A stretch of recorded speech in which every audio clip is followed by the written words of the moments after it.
प्रतिदिन प्रथम दिन की दूसरी सभा, इस सभा में इस पवित्र मंच पर विराजमान हमारे युवा विद्वान वचनोपदेशक भाई ईश्वर जी, मेरे बाद में आप सुने गए आर्य जगत में बड़े ख्याति प्राप्त विद्वान वक्ता आदरणीय आचार्य वीरेंद्र जी, आर्य समाज के मंत्राणी जी, प्रधाना जी, सभी कार्यकर्ता महानुभाव, पूजा के योग्य बहनों बेटियों पदपुरुषों प्यारे बच्चों, आप बहुत थोड़े से लोग बैठे हैं, लेकिन खुशी की बात है कि आप सारे प्रबुद्ध हैं, बात को समझने वाले हैं। भेड़ बकरियों की पंचायत इकट्ठी करने से भी कोई फायदा नहीं होता। श्रोता भले ही कम हो, लेकिन वो अच्छे श्रोता हो।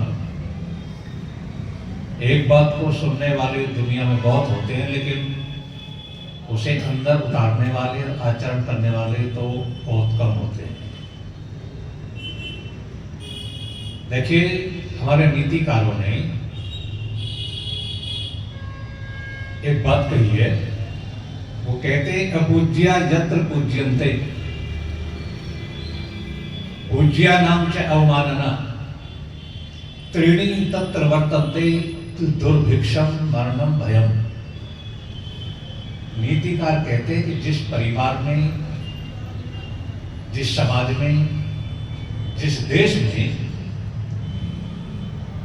लुच्चे लफंगे बेईमान देशद्रोहियों की इज्जत होती है, सम्मान होता है, उनके गले में मालाएं डाली जाती हैं,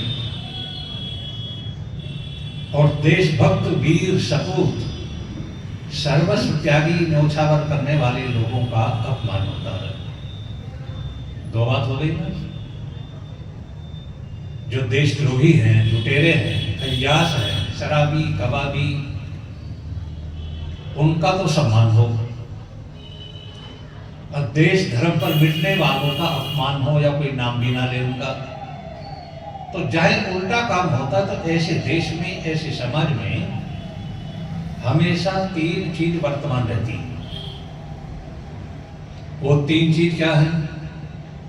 तो कहते हैं ऐसे देश में, ऐसे समाज में दुर्भिक्षम, अकाल पड़ते हैं, भूकंप आते हैं, मरणम, निर्दोष लोगों की हत्याएं होती हैं, और जो हत्या से बचे हुए हैं वो रात दिन हत्या से भयभीत रहते हैं। ये तीन काम उस देश में होते हैं। इसमें नीच, लफंगे, बेईमान, देशद्रोही, छलिया, उनका खूब सम्मान होता है, और देश धर्म के लिए सर्वस्व न्योछावर करने वालों का कोई नाम नहीं लेता।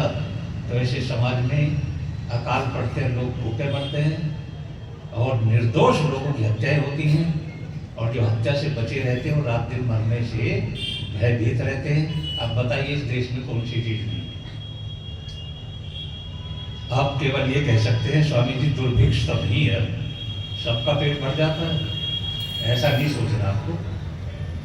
आप गोंडा में पैदा हुए हो, यहाँ सबका पेट भर जाता होगा, लेकिन भारतवर्ष में अभी बहुत सी जगह ऐसी हैं जहाँ एक माँ अपना पेट भरने के लिए 10 साल के बच्चे को 20,000 रुपये में बेच देती है। आप आसाम देखिए, उड़ीसा देखिए, हमने अपनी आंखों से देखा है। वहाँ ये ऐसा क्यों होता है? ऐसा इसलिए होता है कि इस देश में हमेशा जो देश के लुटेरे, लफंगे, बेईमान, देशद्रोही एक नंबर के, वो प्रधानमंत्री बनते रहे, राष्ट्रपति बनते रहे, जो चौकीदार बनने के काबिल भी नहीं थे, और जो काबिल आदमी थे उनको पीछे हटा दिया गया। तो जहाँ अयोग्यता होगी, ऊंचे पद पर अयोग्य लोग बैठे होंगे, वहां कभी भी देख लेना ये तीन चीज वर्तमान रहते हैं, शास्त्र कहते हैं। मैंने उस दिन देखा अपनी आंखों से, 25 साल पहले उड़ीसा में मेरे साथी, मेरे गुरु भाई गुरुकुल चलाते हैं, उन्होंने मुझे बताया। मैं खरियार रोड एक स्टेशन है, कालाहांडी जिला है, उसमें गुरुकुल है। मैं जाकर के प्लेटफार्म पर कदम रखा तो 10-12 लड़कियां चारों तरफ हुई। वो आधे कपड़ा पहनी हुई थी, आधे धुली थी। तो वैसे वो बैग लेने की कोशिश कर रही, जैसे रिक्शा वाले करते हैं ना, आओ स्टेशन पर देखा होगा। वो बैग छीन रही थी। मैंने कहा मैं उनकी भाषा को समझा ही नहीं, मैंने बैग नहीं दिया किसी को। तो वहां गुरुकुल से मुझे ले जाने के लिए जो गाड़ी आई थी, उसका ड्राइवर था मुरादाबाद का। मैंने कहा तो हमारी भाषा समझ लेगा। मैंने कहा कि लड़कियां हैं स्टेशन पर क्या करती, कहीं कुली का काम करती। मैंने कहा ये मुझे घेर रही थी कि इन्हें देखा मोटा ताजा बाबा है, दिल्ली से आया है, और मैं गया था एक स्वतंत्रता सेनानी के साथ में, तो एयर कंडीशन में गए थे क्योंकि किराया तो लगाने में था। अब उन्होंने सोचा एसी में बैठ करके आया है, मोटा ताजा आदमी दिल्ली से आया, धनवान तो जरूर हो गए। यदि इसका बैग लेकर के चलेंगी तो 10-5 रुपये दे देगा, और 10-5 रुपये मिल गए तो उन्हें चावल खरीद करके अपना और अपने बच्चों का पेट भर लेंगे। अब उन्हें क्या पता ये फ्री में आया। तो आप ये देखिए, इस बात को सुनकर के मुझे बहुत दुख हुआ। मैंने क्या इस वतन में, इस राम की धरती पर, दयानंद की धरती पर ऐसी ऐसी भी जगह है जहां बहन बेटियों को शरीर ढकने के लिए कपड़ा तक नहीं। मेरे जैसा हृदय कट्टर दिल का आदमी भी रोने को हो गया। मैंने कहा महर्षि दयानंद उस दिन कितना रोए होंगे, जिस दिन फर्रुखाबाद में गंगा के किनारे बैठे हुए ध्यान में बैठे हैं। एक स्त्री आई मरा हुआ बच्चा लेकर के, जहां ऋषि बैठे थे उनके पास में बच्चे को गंगा में ऐसे छोड़ दिया। उसके गिरने की छपाक की आवाज हुई, ऋषि की आंखें खुल गई। उनकी आंखें खुली तो उस समय उन्होंने क्या देखा कि वो औरत उस बच्चे को जिस कफन में लपेट करके लाई थी उसे उतार रही थी। वो कफन को उतार करके चल गई। अब महर्षि से भी रहा गया। महर्षि खड़े हो गए। उनका बहन, ये गंगा में तुमने क्या डाल दिया? ये मेरा बच्चा है, ये मर गया। महर्षि ने कहा कि बच्चे का मरना कोई नई बात नहीं है। बच्चे भी मरते हैं, बूढ़े भी मरते हैं, जवान भी मरते हैं, माँ के पेट में भी मर जाते हैं। लेकिन मुझे आश्चर्य ये है कि ये बच्चे को जिस कफन में तुम लपेट करके लाई थी वो तुमने उतार लिया।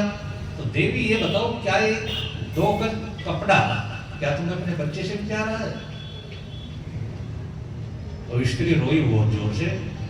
उसने कहा महाराज तुम तो सन्यासी हो गए, तुम्हें गृहस्थियों के दुख का पता नहीं होगा। मैं एक विधवा स्त्री हूं, आमदनी का कोई स्रोत नहीं है, एक ही बच्चा है, मुश्किल से गुजारा करती हूँ। और विधवा को देख करके लोग नफरत करते हैं। ऋषि के आने से पहले ये हाल था कि कोई विधवा स्त्री यदि अपने घर से निकले, एक विधवा स्त्री घर से निकली और सामने से हम अपने घर से निकले, विधवा के दर्शन हो गए तो आदमी माथा पीट लेता था कि आज विधवा के दर्शन हुए हैं, पता नहीं शाम तक जिंदा भी रहूंगा या नहीं रहूंगा। उन्होंने कहा मेरे दर्शन लोग नहीं करते तो मदद तो कोई क्या करेंगे। इस बच्चे के इलाज के लिए मेरे पास पैसे नहीं थे, तो कफन के लिए भी पैसे नहीं थे। तो मैंने अपनी साड़ी को फाड़ा, आधी साड़ी को फाड़ करके बच्चे का कफन बना करके मैं लाई। अब मैंने सोचा बच्चा तो मर गया, ये तो वापस नहीं आएगा, लेकिन मुझे तो भी दुनिया में जिंदा रहना है, तो समाज में नंगी कैसे रहूंगी। इसलिए मैंने सोचा इस कफन को उतार करके अपनी साड़ी में दोबारा जोड़ करके अपने शरीर को ढक लिया करूंगा। शायद महर्षि इतना कभी नहीं रोए, उस दिन रोए कि मेरे देश में मेरी माताओं को, बहनों को बच्चे के कफन के लिए 2 गज कपड़ा भी नहीं, बदन ढकने के लिए नहीं। ये क्यों होता है? ये उन देशों में होता है, आप याद रखना, ये उन देशों में होता है जिनमें निकम्मे पद दिए जाते हैं और वतन पर मिटने वालों का तिरस्कार होता है। ये यही काम होते हो। इस देश के अंदर आपने उनके नाम उछाले हैं कि देश के एक नंबर के दुष्ट आदमी श्रद्धानंद जैसे व्यक्ति को कौन कितने लोग जानते हैं? अरे देश का सबसे बड़ा गद्दार, सबसे बड़ा अय्यास, सबसे बड़ा अय्यास, सबसे बड़ा गद्दार, सबसे बड़ा अंग्रेजों का पिट्ठू, मुसलमानों के तलवे चाटने वाला, राम का दुश्मन, श्री कृष्ण का दुश्मन, देवी देवताओं का दुश्मन, संस्कृत भाषा का दुश्मन, हिंदी का दुश्मन, सारे क्रांतिकारियों का दुश्मन, वो तुम्हारा राष्ट्रपिता बन गया, तुम्हारा बापू बन गया और वो महात्मा बन गया। ऐसे लुच्चे लफंगे जिस देश में महात्मा होंगे वो देश कभी भी सुरक्षित रहने वाला नहीं है। जहाँ तक मेरी आवाज़ जा रही है, कोई भी व्यक्ति यदि इस पर शक करना चाहता हो, सबका प्रश्न करना चाहता हो तो 4 दिन में किसी दिन भी आ सकता है, हम तैयार बैठे हैं। लेकिन निकम्मे आदमी हमें सहन नहीं है। श्रद्धानंद को कितने लोग जानते होंगे? विवेकानंद और स्वामी दयानंद को कितने लोग जानते हैं? विवेकानंद को ज्यादा जानते हैं। यदि आर्य समाजी विज्ञापन छपवाने जाते हैं और वहां कहो भाई स्वामी जी का फोटो छाप देना, वहां विवेकानंद का छाप देते हैं। विवेकानंद को जानते हैं, स्वामी दयानंद को जानने वाले नहीं, क्योंकि हमारा हाल ऐसा है। देखो, यदि यहाँ सड़क पर एक रस्सी पड़ी है, कुछ अंधेरा है कुछ उजाला है, आपने रस्सी को देखा और रस्सी को देख करके आपने सोचा भी ये सांप हो सकता है, तो सांप के डर से आप 2 कदम हाथ रख करके निकल गए, बच करके निकल गए,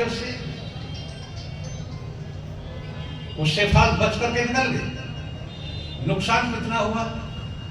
आपने रस्सी को सांप समझा तो नुकसान कितना हुआ? 10 कदम फालतू रखने पड़ गए। लेकिन आपने देखा कि सचमुच का सांप पड़ा है और सांप को आपने रस्सी समझ लिया और बेधड़क होकर के सांप के पास में गए तो क्या होगा?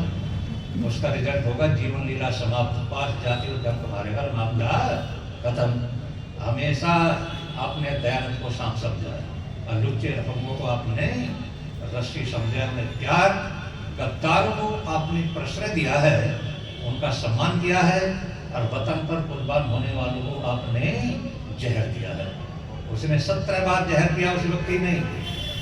संसार के अंदर ऐसा व्यक्ति बताइए जिसने समाज सुधार के लिए 17 बार जहर पिया हो, नहीं मिलेगा। लेकिन हिंदू आज भी समझने के लिए तैयार, और जिस स्थिति में आज तक आपको जिन लोगों ने पहुंचाया है, 70 साल तक उन्हीं कलियों को देश की सत्ता सौंपे रखे। वोट देने वाला कौन था? वोट देने वाले सब तुम्हीं थे, अब भी देते हैं, बहुत से मुद्दे याद रखना। स्वामी श्रद्धानंद को हत्या करवाने में सबसे बड़ा हाथ गांधी का था, सबसे बड़ा हाथ गांधी का था। 4 बातें याद रखना। स्वामी श्रद्धानंद भी कांग्रेस में थे, लाला लाजपत राय भी कांग्रेस में थे और आरएसएस के संस्थापक हेडगेवार भी कांग्रेस में थे। 27 सितंबर 1925 को कांग्रेस से अलग होकर के उन्होंने आरएसएस की स्थापना की थी। वैसे पहले वो भी कांग्रेसी थे। स्वामी श्रद्धानंद एक पत्र निकालते थे, लिबरेटर, मतलब जानते हो इसका? मुक्ति देने वाला, मुक्तिदाता, लिबरेटर। वो पत्र निकालते थे, उसमें स्वामी जी लिखते हैं कि कई बातों से ऐसा मुकाबला हुआ कि मैं कांग्रेस से नफरत करने लगा। एक मदुरई मद्रास में सम्मेलन हो रहा है, मुस्लिमों ने सम्मेलन किया। सम्मेलन था वो खिलाफत कॉन्फ्रेंस। अभी खिलाफत के विषय में आपको जानकारी नहीं होगी, वो तो फिर बताएंगे। और वहाँ स्वामी श्रद्धानंद गांधी मंच पर बैठे और बातें करते करते वो कहाँ आते हैं? वो कहते हैं हिंदू वाजिबुल कत्ल है, इसका कत्ल होना चाहिए और जितने दलित है, जितने लोग हैं उनको मुसलमान बनाओ, मुसलमान ना बने उसे कत्ल कर दो। और स्वामी श्रद्धानंद कहते हैं मैंने गांधी को इशारा किया, ये क्यों हो रहा, क्या हो रहा है? तुम हिंदू मुस्लिम एकता की बात कर रहे हो, ये क्या कर रहे हैं? तो गांधी कुछ नहीं होगा। दूसरी बात वो लिखते हैं एक सम्मेलन और हुआ, सम्मेलन में हम दोनों बैठे और वो खुल्लम खुल्ला कह रहे हैं, कुरान की आयतों को बोल बोल करके कह रहे हैं कि देखो कुरान कहती है कि जो गैर मुस्लिम है वो कत्ल के काबिल है, वो कत्ल करो, ये करो। मैंने गांधी जी कहा ये क्या कह रहे हैं? तो गांधी ने कहा तुम्हें नहीं कह रहे, तो अंग्रेजों के लिए कह रहे हैं। उसने कहा अंग्रेजों के लिए क्या कह रहे, तो सबके लिए कह रहे हैं। लेकिन गांधी जी को चुप रहा। एक घटना ऐसी घटी जब विदेशी वस्त्रों की होली जलाई जा रही थी, कई जगह विदेशी वस्त्रों की होली जलाई कि भाई विदेशी वस्त्रों का बहिष्कार करते हैं। और यहाँ के मुस्लिमों ने कहा इस युद्ध में, प्रथम विश्व युद्ध में तुर्की बिल्कुल टूट गया है, वहाँ बच्चे नंगे घूम रहे हैं, एक कपड़े सारे तुर्की भेज दो। तो गांधी ने जलाने की बजाय सारे कपड़ों का ट्रक भर करके तुर्किस्तान भेज दिया। तो स्वामी श्रद्धानंद कहते थे भूखे नंगे तो यहाँ भी थे भाई, बात तो उसमें थी उन्हें जलाते, नहीं जलाए वहां भेजे तो फिर नंगे तो यहाँ भी थे। मैंने उसकी मुस्लिम परिस्थिति को देख करके त्याग पत्र दिया। और वो व्यक्ति इतना देखो 4 अप्रैल 1919 को 4 अप्रैल 1919 को स्वामी श्रद्धानंद का भाषण जामा मस्जिद में हुआ। और वो क्यों हुआ? स्वामी जी को देख दिया था उन्होंने, रॉबर्ट एक्ट के विरोध में उन्होंने छाती तान दी थी शत्रुओं के सामने। मुस्लिम लोग इतने प्रभावित हुए उन्होंने जामा मस्जिद में। और मैं बता दूं ये समस्त विद्वानों ने